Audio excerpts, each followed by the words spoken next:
When we are all connected, तब भी हम किसी के साथ अच्छा बिहेव करते हैं और किसी के साथ हम डिफरेंट तरीके से बिहेव करते हैं। कोई हमें अच्छे से बात करता है तो हम उसके लिए एक डिफरेंट ओपिनियन रखते हैं। कोई अगर हमारे साथ बुरा करता है या कैसा भी है तो उसके साथ हम एक अलग तरीके से बिहेव करते हैं। तो sir, sometimes I get confused कि when we are all connected, why can't we behave and be the same with everybody? देखिए, दो अलग अलग चीजें हैं। एक है एक रियलिटी, वो क्या है, चाहे आप साइंटिफिक पॉइंट ऑफ व्यू से देखिए चाहे स्पिरिचुअल पॉइंट ऑफ व्यू से देखिए, we are all connected, we are all one, उसमें कोई डाउट है ही नहीं। जैसे साइंटिफिकली क्या बोलते हैं, we are all made up of that same energy, right? जो हमारे मटेरियल्स हैं वो सब सेम है, जिन मटेरियल्स के हम बने हैं, हमारी बॉडीज बनी है, that is a fact which can't be questioned.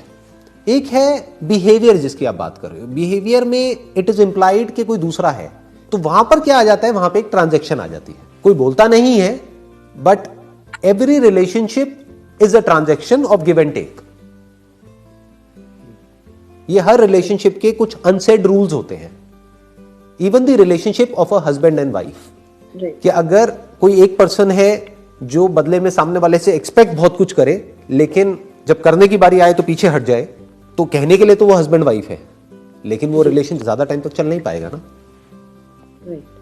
तो what I am saying is कि ये हमको सेंसिबली समझना होगा कि इस दुनिया में जो भी हमारा बिहेवियर होता है, that is influenced by this give and take equation. That's more of a transaction. जैसे एक बिजनेस की ट्रांजैक्शन होती है कि अगर मैंने आपको 100 रुपए दिया तो मैं बदले में एक्सपेक्ट कर रहा हूं कि मेरे को 100 रुपए की वैल्यू की कोई प्रोडक्ट या सर्विस मिली, तो दैट इज अ ट्रांजैक्शन। ऐसे ही एक ट्रांजैक्शन होती है फ्रेंड्स के बीच में, रिलेटिव्स के बीच में, सबके बीच में। और फ्रेंड्स का मतलब ये नहीं है कि फ्रेंड्स मैंने बोल दिया तो उसकी कोई सब कैटेगरीज नहीं है। फ्रेंड्स भी अलग अलग तरह के होते हैं। एक फ्रेंड होते हैं जो हमको पता है कि ये फ्रेंड है ही टाइम पास के लिए। फॉर एग्जाम्पल, कि हमको पता है कि हम अपने काम से आए, बहुत स्ट्रेस्ड आउट है या अपनी लाइफ से स्ट्रेस्ड आउट हैं, अब हम वहाँ पे जा रहे हैं, हल्की फुल्की बातें कर रहे हैं, हंस रहे हैं, थोड़ा सा हमने टाइम स्पेंड किया, साथ में लंच किया, डिनर किया, वो अपने घर, हम अपने घर। अब वहाँ पे हम एक्सपेक्ट करने लग जाएं कि वो हमारे इमोशंस को क्यों नहीं समझ रहा, हमारी फीलिंग्स को क्यों नहीं समझ रहा, तो हम थोड़ा गड़बड़ कर रहे हैं। वो रिलेशनशिप अलग है, वो फ्रेंड्स अलग है। वो ज्यादातर स्कूल कॉलेज में बन जाते हैं। जो स्कूल कॉलेज की जो फ्रेंडशिप्स होती हैं, वहां पर एक इमोशनल एक अलग ही बॉन्ड होता है, क्योंकि हम साथ में ग्रो कर रहे होते हैं।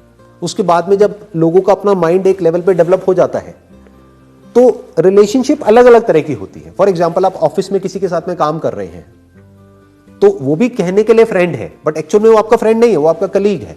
तो उसमें हमको मिक्स नहीं करना है कि वहां पे जाकर के हम अपने सारी बातें बता रहे हैं, फिर वो आगे बता रहे हैं, फिर हम कह रहे हैं देखो उसने मेरे साथ में क्या कर दिया।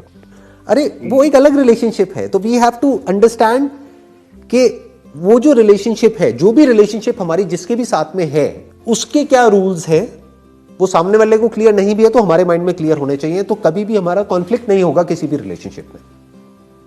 Very clear. तो कहने का मतलब है कि बिहेवियर हमारा अलग अलग होना चाहिए। Fundamentally we are all one.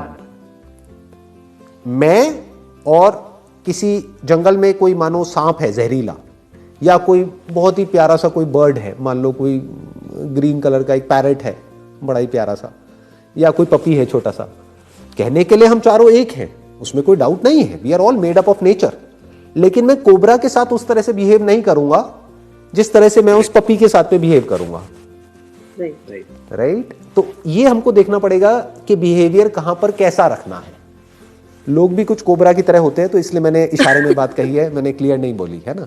कुछ होते हैं जहरीले होते हैं, तो उनसे थोड़ा उसी तरह से बिहेव करना पड़ेगा। अब आप कहोगे नहीं वी आर वन, तो वो तो उसका तो काम ही वही है, मतलब वो तो प्रॉब्लम क्रिएट करेगा ही आपके लिए।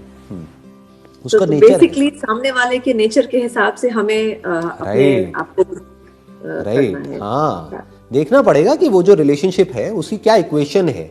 इसीलिए कहते हैं कि बहुत जल्दी किसी भी रिलेशनशिप में कोई कमिटमेंट नहीं करना चाहिए, या बहुत जल्दी अपना सब कुछ रिवील नहीं करना चाहिए किसी भी रिलेशनशिप में। आराम से देखना चाहिए, सोचना चाहिए, समझना चाहिए कि ये रिलेशनशिप किस डायरेक्शन में जा रही है, फिर बोलना चाहिए, फिर कुछ सामने वाले को कमिट करना चाहिए। Ideally under commit and over deliver, that must be the golden rule of a relationship, of any relationship for that matter. क्योंकि मैंने क्या कहा, रिलेशनशिप नहीं होती, एक ट्रांजैक्शन होती है। तो कम बोल के ज्यादा डिलीवर कर दो तो वो रिलेशनशिप अच्छी चल जाएगी।